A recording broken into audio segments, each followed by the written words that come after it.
Assalamualaikum warahmatullahi wabarakatuh. Waalaikumsalam Waalaikumsalam warahmatullahi warahmatullahi wabarakatuh. wabarakatuh. Kali ini kami akan presentasi membahas struktur jaringan pada tumbuhan mulai dari jaringan muda atau meristem hingga jaringan dewasa atau permanen. Next.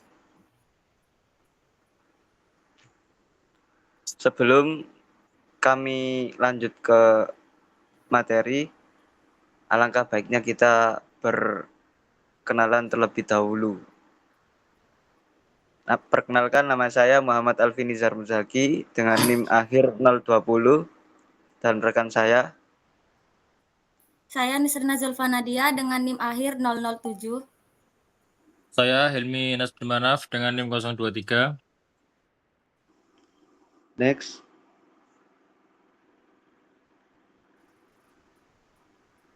Pertama-tama, jaringan adalah sekumpulan sel yang memiliki bentuk, struktur, dan fungsi yang sama.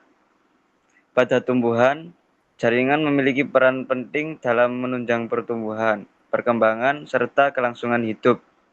Secara umum, jaringan tumbuhan dibedakan menjadi dua kelompok utama, yaitu jaringan embrional atau meristem yang masih aktif membelah dan jaringan dewasa atau permanen yang sudah mengalami diferensiasi dan tidak lagi aktif membelah. Next.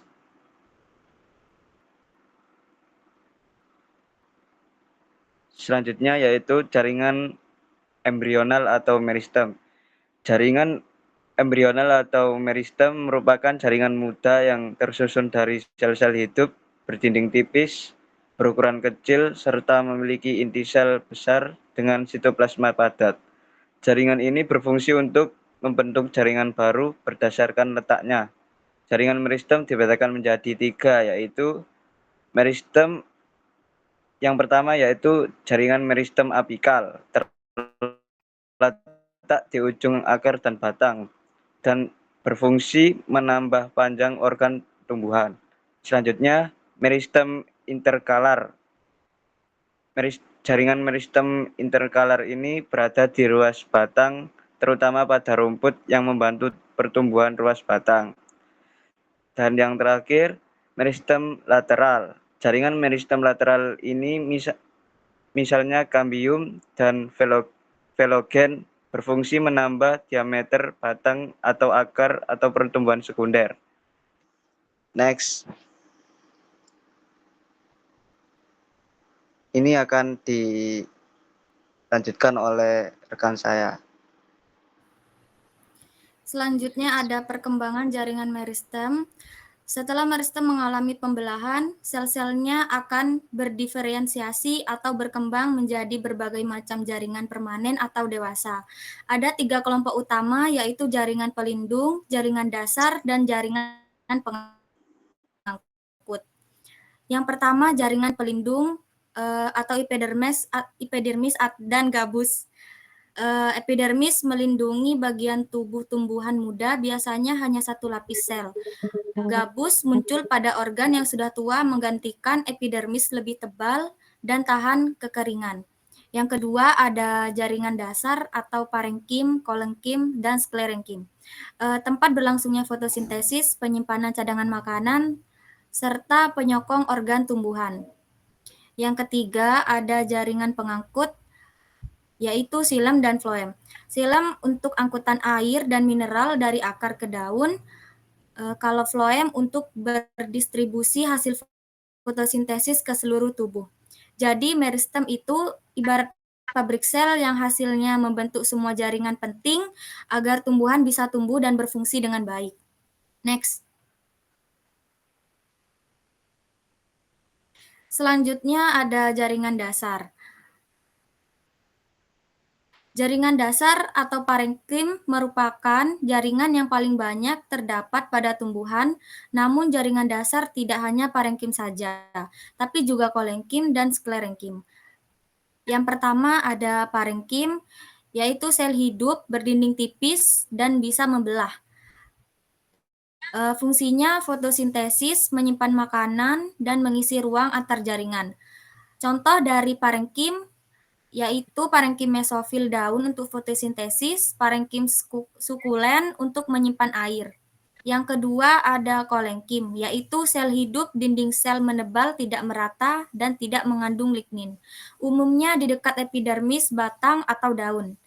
Fungsi utamanya menyokong organ muda yang masih tumbuh jadi fleksibel tapi kuat. Selanjutnya ada sklerenkim. Sel mati saat dewasa, dinding sel sangat tebal dan mengandung lignin, yaitu berfungsi memperkuat organ tumbuhan yang sudah dewasa. Ada dua bentuk, yaitu serabut fibrosa dan sel batu atau skleroid. Jadi jaringan dasar bukan hanya sekedar pengisi tetapi juga berperan dalam fotosintesis, penyimpanan, dan penyokongan tumbuhan. Next.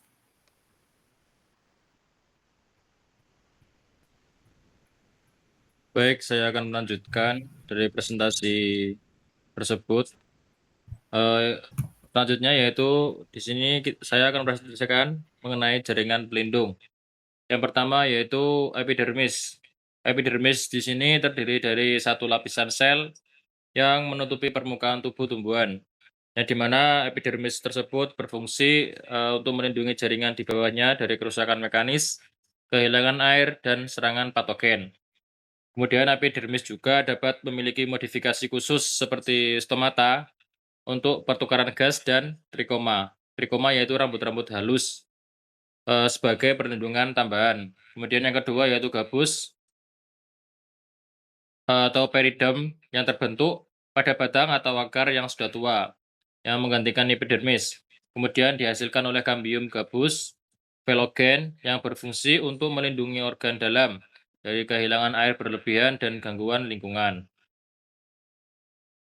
Kemudian ada juga jaringan pengangkut. Jaringan pengangkut terdiri dari dua, yaitu xilem dan floem. Yang pertama yaitu xilem, pembuluh kayu, yang berfungsi untuk mengangkut air dan mineral dari akar menuju daun. Dan yang kedua terdiri dari trakea, serabut xilem, dan parenkim xilem. Dan yang terakhir yaitu sebagian besar sel penyusunnya sudah mati ketika dewasa, sehingga dapat menghantarkan air secara efisien. Dan yang kedua yaitu floem, pembuluh tapis. Floem di sini berfungsi sebagai pengangkut hasil fotosintesis dari daun ke seluruh bagian tumbuhan, dan terdiri dari sel tapis, sel pengiring, serabut floem, dan parenkim floem. Kemudian berbeda dengan xilem, yang di mana sebagian besar floem memiliki sel floem yang masih hidup. Dan pada tumbuhan, xilem dan floem biasanya tersusun berdampingan, membentuk berkas pengangkut.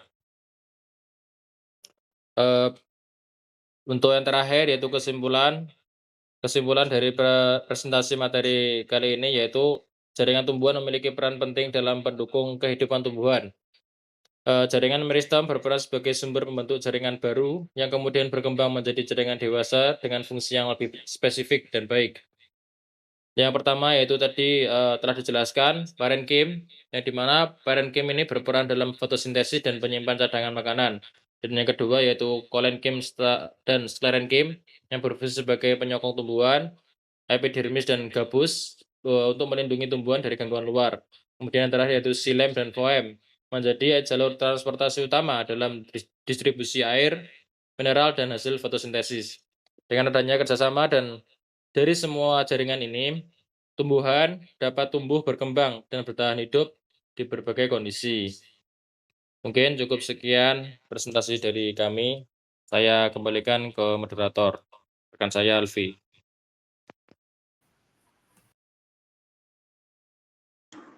Baik, marilah kita akhiri presentasi ini. Assalamualaikum warahmatullahi wabarakatuh. Waalaikumsalam warahmatullahi wabarakatuh. Waalaikumsalam warahmatullahi wabarakatuh.